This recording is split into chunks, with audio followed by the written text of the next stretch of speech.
Ah, les caméras, c'est-à-dire qu'OD. Bon, OD, là, on va essayer de parler d'un petit sujet tranquille de société qui traite en fait des relations sociales. Je n'avais pas beaucoup de temps pour faire un sujet un peu plus costaud, tu vois, un sujet qui me demande peut-être de faire de la recherche, de la lecture et tout ça. Et vu que je vais essayer quand même de garder la chaîne active, je n'ai pas envie de faire trop longtemps sans mettre de vidéos, sans mettre de podcast. Donc, on va faire un sujet un peu plus light, un sujet en fait sur lequel je peux discuter, sur lequel je peux parler sans forcément faire de la recherche, vu que c'est un peu comme de l'expérience personnelle.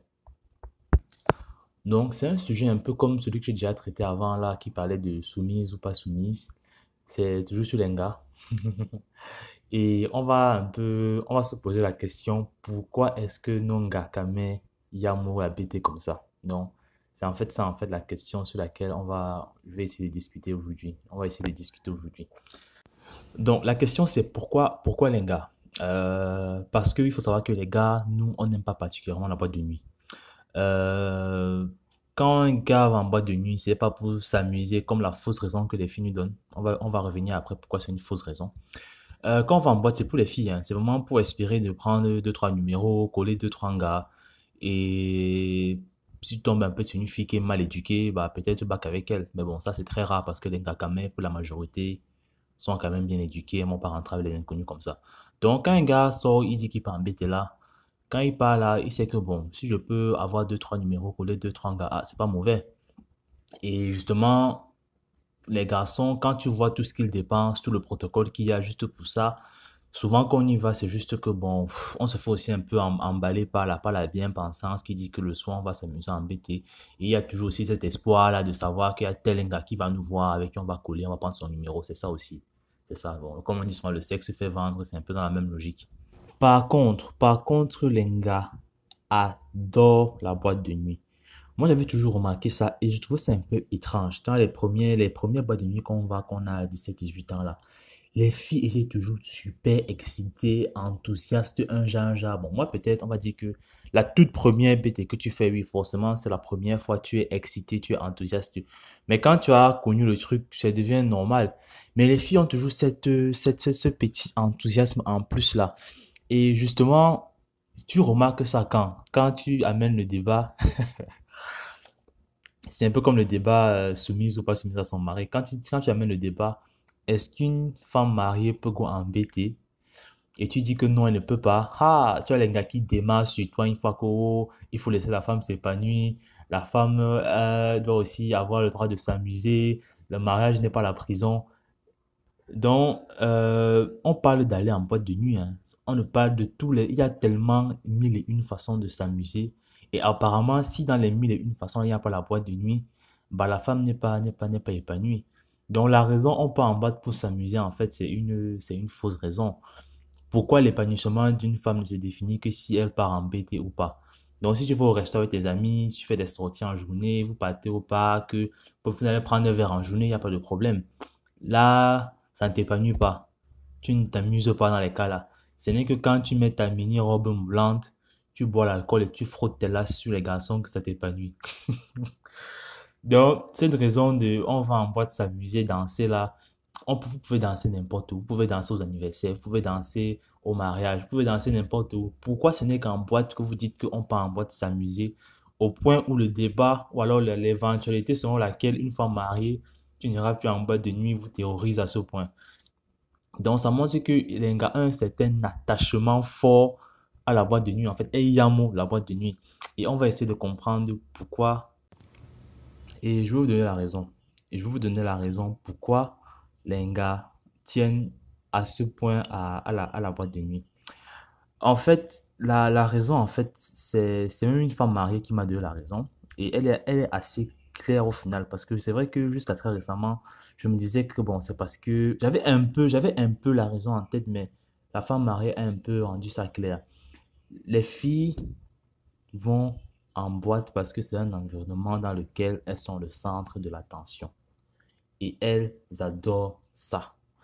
Les filles adorent avoir de l'attention. Et en boîte, comme je disais, elles sont sexy, robes moulantes, bien emballées, les courbes sont dessinées, etc. Les garçons meurent derrière elles. et elle, Yamosa. Et souvent en boîte même encore, il y a souvent plus de garçons que de filles. Donc, ce qui fait qu'il y en a encore peu dont leur valeur augmente même encore sur le marché parce que forcément, quand il y a peu de filles, plein de garçons te regardent. Donc, comme je dis, les garçons regardent, les mains baladeuses, les gars veulent danser, les gars demandent leur numéro. En fait, toutes les filles en boîte se font systématiquement déshabiller du regard. Et elle, Yamosa. Ça leur donne une certaine validation. C'est le fait d'être autant convoité booste l'estime, ça booste en fait l'ego. Et c'est la raison principale pour laquelle les filles vont en boîte. Et je mets n'importe quelle fille au défi de me contredire. Sauf que c'est dangereux. C'est très dangereux. Pourquoi c'est dangereux? Vous vous y attendiez, on ne va pas s'arrêter comme ça, on va quand même essayer un peu de creuser. Euh, Outre le fait que c'est la nuit, c'est la boîte de nuit, c'est des inconnus, on peut tomber sur des individus bizarres, des malades mentaux, des agressifs, des violeurs. C'est vrai qu'en boîte, il y a à peu près tous ces profils-là. Donc, c'est un milieu dans lequel on s'expose en tant que fille. Bon, c'est pour ça qu'il y a la sécurité. C'est parce que l'environnement n'est pas sûr. Donc, on va enlever ce cas que c'est dangereux, c'est tard pour la sécurité physique, disons ça comme ça. Le réel danger n'est même pas celui-là. Le réel danger sur le pourquoi ces filles vont embêter, c'est l'addiction. Parce que la boîte de nuit chez les filles, vu comme ça, c'est très addictif. Quand tu finis une soirée, par exemple, on va prendre un exemple, tu rentres de boîte de nuit avec autant de gars qui t'ont convoité, autant de gars qui ont voulu danser avec toi, autant de gars qui t'ont regardé, t'ont déshabillé du regard, autant de gars qui t'ont fait te sentir désiré. C'est beaucoup de sensations pour une fille. Et je vais me dire de bonnes sensations, bon, bonnes peut-être entre guillemets, disons de bonnes sensations avec bonnes entre guillemets. Sauf que c'est des sensations que les filles vont chercher à retrouver forcément, parce que quand tu as une bonne sensation et que demain tu ne l'as plus, tu veux retrouver la sensation. Et du coup, il y a souvent que tu retournes en boîte de nuit. Et souvent, les filles donc, qui sont capables de se payer elles-mêmes les boîtes de nuit, parce que ce n'est pas le cas pour beaucoup de filles, celles qui sont capables de se payer elles-mêmes leur table, leur bouteille et tout, bah, elles risquent souvent aller en boîte de nuit, surtout si elles sont un groupe d'amis filles qui sont un peu dans le même état d'esprit. Elles risquent de souvent aller en boîte de nuit en groupe de filles. Et justement, elles y vont pour chercher ces sensations-là, ces sensations de se faire convoiter, de se faire désirer sexuellement. Et ça arrive souvent, peut-être quand l'une d'elles a un peu un coup de mou, peut-être son gars l'a barré, elle n'a pas confiance en elle, ou bien même comme ça fait peut-être 3 mois, les gars l'ont pas dragué, je sais pas où, au bureau, en route ou quoi. Et souvent, vu qu'elle est un peu en manque, je vais dire comme ça, en manque d'attention, manque de se faire désirer. Et je vous assure, chez les filles, ça peut être maladif, hein. Elle propose à ses amis d'aller en boîte, ou alors si un gars l'invite pour aller en boîte, elles vont en boîte. Et en boîte, justement, euh, c'est la bouffée d'oxygène en fait. Les gars la regardent, les gars veulent son numéro, elle est sexy, elle a les formes, les garçons là autour. Forcément, ça rebooste pour un moment. Mais après, ça ne dure pas. La boîte, c'est minuit 6 heures. Quand tu reprends ta vie normale, la sensation, le manque peut encore se refaire. Et c'est pour ça que les filles souvent deviennent addictes à la boîte de nuit, plus que les garçons, hein. Je vous assure, une fille qui a un puissant réseau de dragueurs peut aller en boîte chaque week-end et kiffer chaque week-end. Pourtant, je ne vois pas un garçon qui va vraiment en boîte chaque week-end parce qu'il va te dire qu'il veut s'amuser, il aime ça, non. Souvent parce qu'il veut tacler, il a l'espoir qu'il va bien dans une gare, des choses comme ça. Et au final, c'est ça le danger pour les filles, je trouve. C'est que tu deviennes un peu addict à la boîte de nuit. Et je pense dans notre génération, bon, pas à des degrés différents, mais beaucoup de filles sont devenues addictes. Parce que moi, par exemple, j'ai vu les premières filles, premières camarades de classe aller en boîte de nuit à 14 ans, 14 15 ans. Ça veut dire que si tu commences à aller en boîte de nuit à 15 ans, à 25 ans, tu as 10 ans d'expérience dans la BT. Mais comment est-ce que on va te dire que tu te maries, tu ne vas plus, tu vas accepter, tu vas pas accepter? C'est hors de question. La boîte, c'est un peu comme ton shoot mensuel de sérotonine. Sérotonine, c'est l'hormone de la confiance en soi. Donc, c'est ça le danger avec ces boîtes de nuit. En fait, le vrai danger, outre même qu'il y a des individus là-bas qui peuvent être dangereux, mais le danger pour la fille même, c'est que elle devient addict et beaucoup de nos filles sont devenues addictes. Et c'est pour ça que quand tu dis à un gars que une femme mariée ne va pas en boîte de nuit, elle démarre sur toi et elle crée toutes sortes de raisons qu'on veut s'amuser, mais c'est pas ça, elle veut pas s'amuser.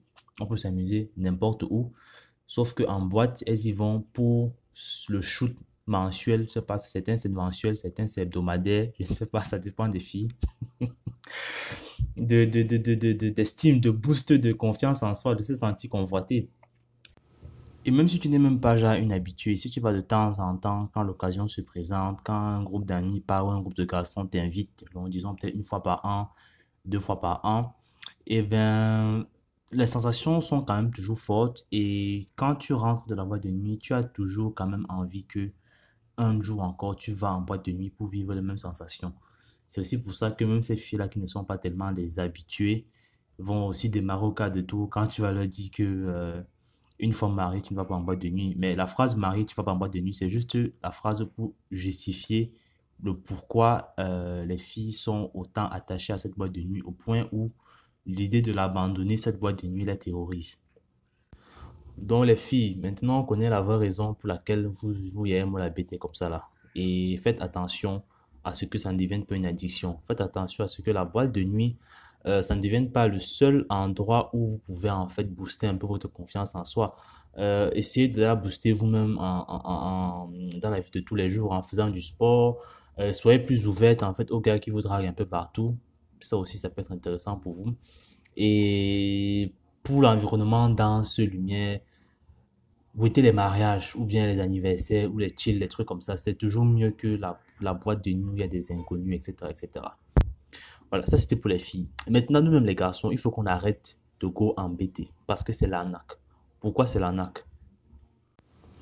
Donc, pourquoi donc il ne faut pas aller embêter? Bon, déjà personnellement, moi je n'ai jamais vraiment aimé la boîte de nuit et je pense que c'est le cas pour beaucoup de garçons. Parce que quand on y repense, est-ce que je me suis déjà vraiment amusé? Peut-être, mais très très peu. Vraiment les cas exceptionnels où peut-être tu as vraiment, j'étais vraiment très bon ou alors vraiment tu as vraiment tamponné avec une gars avec qui vous avez bien dansé et tout. Mais ce n'est pas souvent comme ça, hein. Il faut savoir que la boîte de nuit déjà, c'est cher. Et les gars, c'est nous qui payons tout le temps. Je n'ai jamais vu de ma vie une fille payer pour la boîte de nuit, même en bain. Donc c'est nous les gars qui payons. Et ici, là, pour avoir une table, c'est quoi? 70 colos, 100 colos parfois même. Donc, c'est beaucoup. Je trouve que c'est très beaucoup. 70 colos, c'est le salaire de deux caissières dans les marchés, hein. Donc, il faut faire attention de claquer les salaires des gens comme ça pour une table. Pourquoi? Pour espérer de gratter deux, trois numéros. Je ne sais pas si ça vaut le coup. En plus, l'environnement est sombre. Il y a quelques lumières, il y a les fumigènes. Donc, les filles, même là-bas, ça, on ne les voit pas bien. Donc, parfois, tu crois que tu as les top modèles, mais en fait, tu es conditionné pour que les filles soient belles. Tu vois, c'est la lumière obscure. La lumière obscure que je raconte. L'environnement est sombre. Il y a le fumigène. La musique est forte. Il y a l'alcool. Il y a les robes moulantes. Donc, forcément, les filles, une fille qui est moyenne, elle va être comme une déesse en boîte de nuit. Et pour moi, c'est la tromperie sur la marchandise. Et aussi, il faut voir que la musique, le volume à fond empêche de discuter. Parce que moi aussi, quand je sors avec les gars, c'est quand même pour qu'on puisse taper les commentaires, discuter, l'app et tout. Mais en boîte, le volume est tellement fort que tu ne peux même pas discuter avec tes voisins. Pour discuter, il faut crier, crier, crier dans les oreilles. Encore pour parler à une fille, parce que nous, on pas embêté pour justement draguer les filles. Pour parler à une fille, il faut que tu cries dans son oreille, après crie dans ton oreille. Mais c'est du n'importe quoi. C'est quoi cet environnement bizarre qui a été défini, je sais pas si c'est par la société, comme l'endroit par excellent, même pas par excellent, l'endroit par défaut pour s'amuser. C'est pour ça que j'appelle ça la BT, c'est la boîte à pigeons.